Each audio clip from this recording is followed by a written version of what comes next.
סימולטור טק, הסימולטור המתקדם מבית פלטינום יועצי משכנתאות. אנחנו רוצים כאן להראות סקירה כללית על הסימולטור, ממש לעבור על כל הלשוניות.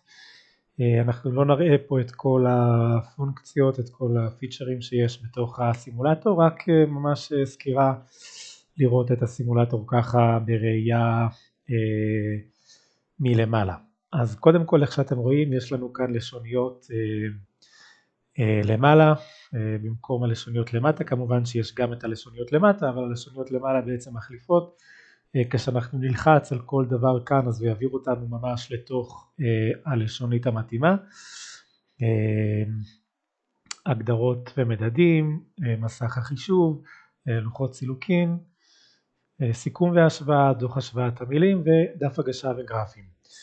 נתחיל קודם כל עם מסך החישוב. איך שאתם רואים, יש כאן מסך, יש לנו פה את כל הפרמטרים של המשכנתה. המשכנתה כאן בעצם בתמהיל הראשון היא מעוצבת בצורה שהיא מתאימה גם למחזור, קצת אחר מהשאר ההצעות האחרות. יש לנו כאן 4 הצעות, וזו ההצעה הראשונה, תמהיל 1, תמהיל 2, תמהיל 3, תמהיל 4 וסיכום והשוואה.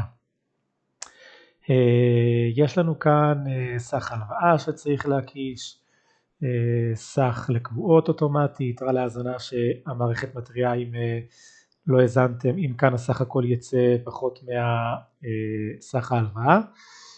יש לנו גם כן בסימולטור, כאן זה לא נמצא, אבל יש לנו גם כן בגרסאות אחרות, גם כן התראה לקבועות, זאת אומרת שאם לא הזנו את הסך של הקבועות, אז בעצם המערכת תתריע שעדיין יש כאן משהו שהוא פחות.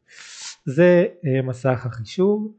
יש לנו כאן בחירה, בעצם כשאנחנו נלחץ כאן למסלול הלוואה, ייפתח לנו כאן רשימה נפתחת עם כל המסלולים שקיימים בסימולטור שלנו. לוח סילוקין בסימולטור, חוץ מסימולטור גרסת פרימיום, אז יש רק גרייס, שזה גרייס חלקי ושפיצר בלבד. הזנה של ריביות קבועות, הזנה של ריביות משתנות, שיש לזה הסבר בכל הסרטונים הקצרים, וזה כל החישובים. מה שנמצא בבורדו זה דברים שאי אפשר לשנות, דברים שהחישובים שלהם הם כבר אוטומטיים. זה מסך החישוב. בהגדרות ומדדים בעצם אנחנו קובעים לפי איזה מדדים אנחנו הולכים. שוב, במדדים בסימולטור בייסיק זה לא מופיע, מדדי שוק ההון, לא יהיה לנו את החלק הזה, אבל יהיה לנו את הקומה 0, שזה בעצם קובע לנו את העוגנים, את המרווח שוק. מרווח שוק גם לא קיים בבייסיק, הוא קיים רק בפרימיום, אז זה בעצם מכאן אנחנו לוקחים גם את העוגנים וממילא גם את המרווח.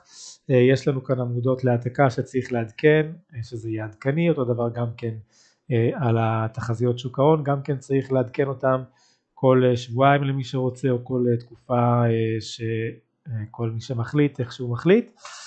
ויש לנו כאן תחזית אישית. אם רוצים ללכת לפי תחזית אישית, אז אנחנו עושים כאן לפי תחזית אישית. כשאנחנו נלחץ כאן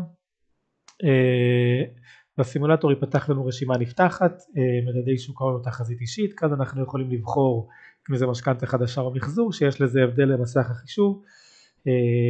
יש לזה כמה הבדלים. לוח סילוקין, בואו נראה איך נראה אצלנו לוח סילוקין. הוא נראה בצורה הזאת, זה פר מסלול. אחרי זה בסיום התמהיל, בסיום המסלול יש לנו סיכום על כל התמהיל לפי המסלול הספציפי הזה. יש לנו כאן 9 מסלולים, וכאן יש לנו את הסיכום של כל התמהיל. יש לנו נתוני סיכום, כאן יש לנו נתוני סיכום בין נתונים, סיכום החזר חודשי פר תמהיל, יתרת קרן, תשלום מצטבר. יש פה גם סיכום מצטבר שנתי, כמה התשלום לכל שנה, ולוח סילוקין שנתי, ממוצע החזר בכל שנה לפי אחד מ-30 השנים. יש לנו את הסיכום. דוח תמהילים זה דבר שהוא גם מאוד יכול לעזור ליועץ בעצמו. יש לנו כאן הדמיית תמהילי משכנתה, זה דבר שיכול לעזור גם ללקוח. כשאנחנו רוצים להגיש לו את המסלול, את כל הפרמטרים האלה, אנחנו בעצם מודדים האם תמהיל 2 מול תמהיל משכנתא נוכחית המחזור, או אם זה יהיה משכנתא חדשה אז יהיה כתוב כאן תמהיל 1, אז אנחנו מודדים פה את ההפרש ביניהם, מה התמהיל השניים הוא יותר חסכוני בכחול, מה תמהיל 2 יותר יקר באדום. יש לנו כאן אפשרות כשאנחנו נלחץ כאן בסימולטור אז ייפתח לנו כאן תמהיל 2, 3 ו-4, פה אם אנחנו נלחץ ייפתח לנו רשימה נפתחת של מ-1 ועד 4, כאן יש לנו את כל התמהיל 1, את כל הנתונים של התמהיל, מסלול תקופה, גרייס, זה עומד כאן כמו מטבע, אפשר לשנות את זה לטקסט ואז זה יצא ככה. כאן יש לנו את הגרפים של ההחזר חודשי, יתרת קרן של תמהיל 1 ו-4, יש אפשרות להראות פה את הכל, אם אנחנו נכנסים בעצם לנתונים של התמהיל, של הגרף, יש לנו אפשרות לעשות כאן את הכל.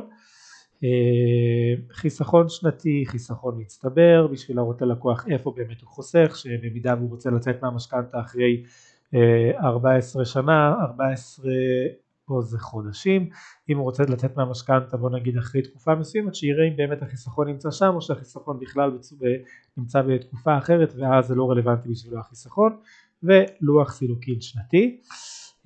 דבר אחרון זה דף הגשה שהוא מעוצב יפה לבנק עם כל הנתונים, נתונים אישיים, כאן כמובן אתם מכניסים את הלוגו שלכם, פרטים שלכם, ויש לנו כאן את כל התעסוקה וההכנסות, יש לנו פה רשימה נפתחת על כל המעמד התעסוקתי, שכיר, עצמאי, לווה שני, לווה ראשון, הכנסות נוספות, פרטי עסקה, יש לנו פה רשימה נפתחת בסוג עסקה, איזה בדיוק עסקה זאתי, רכישה יד שנייה או כל עסקה אחרת. כאן יש לנו את פרט תמהיל, זה דבר שניתן כמובן לעריכה, להתאים את זה כל משכנתא לפי מה שהיא, מחזור ואשראי נוסף שיפוצים, אפשר לעשות משהו אחר, וכאן תיאור העסקה, וזה בעצם הדף הזה. כמובן שאת הדף הזה אנחנו אחרי זה ניגשים לקובץ ועושים יצא, ואז אנחנו רוצים לעשות צור PDF, ואנחנו יוצרים פה PDF, בואו נשים אותו כאן ונראה איך זה עובד. בואו נראה את המסמך, איך שהוא יצא מפה.